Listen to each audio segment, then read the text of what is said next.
everyone, welcome to my love story series. My name is Abidemi Tolulope Solomon.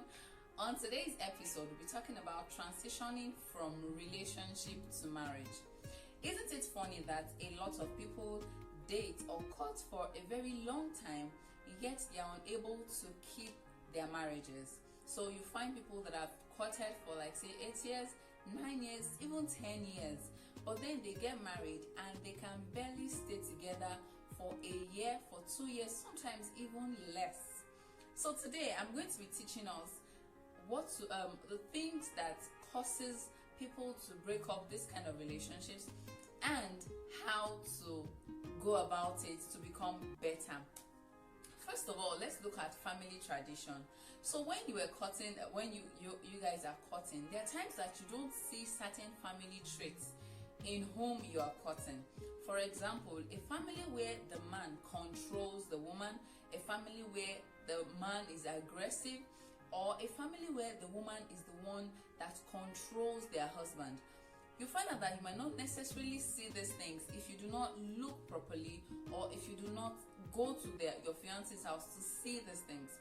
Now, I can assure you that if a person grows up in such environment, they are going to exhibit such characters when they get married.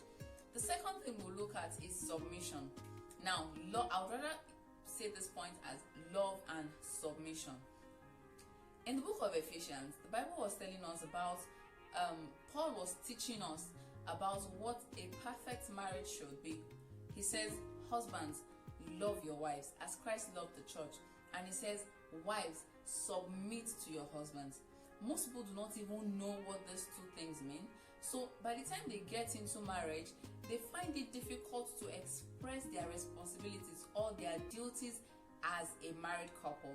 Now, when the Bible says, as Christ loved the church, one thing I want you to know is that Christ loved the church first. Now, it is the love of Christ that is being shown to us, that is being expressed to us, is what compels us as Christians to submit to Christ. Now, if you as a man don't know how to love a woman, you will find it difficult to receive her actions as submission.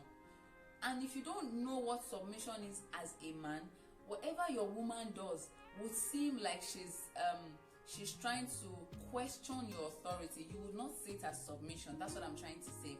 So I'm trying to say that before you get married or while in a relationship, know what it is or what it entails to be a husband and what it entails to be a wife. Thirdly, living together. So a lot of people, because they've not lived together, of course I'm not saying copulate or stay together before you get married. I'm saying, have you seen your partner in their vulnerable states? Have you seen them when they are not all made up, or when they are not all suited up, or when they are not all shirted up? Have you seen them in those kind of situations? One issue is because we've not seen them in their vulnerable state, because we've not lived together, it's most times difficult to tolerate some characters when it shows up in marriage. Another point is love language. So when you guys were dating, your love language could be that she wants attention, but then you feel like we are not married, so I don't want to give it so much attention until we are. But when you now get married, you realize that you're not even able to give them the attention you were not giving them before you got married. So at the end of the day, there is conflict of interest.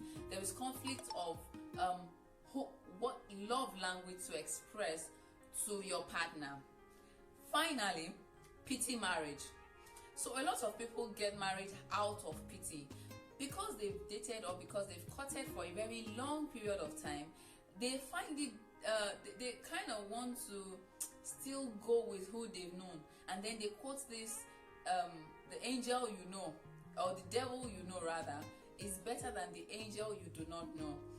I'm sorry to tell you that sometimes marrying a person because you're pitying them or because you feel like you've courted for so long doesn't mean that the marriage will work. Let me tell us the solution. The first thing is talk about the real things. When people go on dates, sometimes all they talk about is the things they want to eat, the things. Sometimes ask the real questions. What kind of father do you have? What kind of mother do you have? How is your family like? Tell me how it is. Explain to me what your normal family, or what your day-to-day activity as a child or as a daughter in your home or as a son in your home is like before you grew up. Tell me about your childhood experiences. Tell me about the things you love, about the things that happen in your home. You know, when you talk about the real things, it will be easier for you to transition from any relationship to marriage. Secondly, pay attention to details. A lot of people, while they are dating, they don't pay attention to the things that happen between them and their partner. They feel like it doesn't matter. For instance, you're dating a lady and she curses you and she says it's a joke. If you cannot take it, or if it is not something that you can accept, you should tell her immediately. Pay attention to those little gestures that you're not used to, or that don't go down well with you. Discuss it, and if you feel like they are not going to change, you should end the relationship. Yes, if you feel like you cannot take it. A lot of people cannot take a lot of things, but then because they're not paying attention, when they pay attention, they don't see it as a problem, then they get married and it becomes an issue. Pay attention to details. The little things also matter. Visit them. So when you visit your partner, you're able to see them in their vulnerable states. You're able to see if he or she is dirty, if they are rough, or if all there is to them is just the face.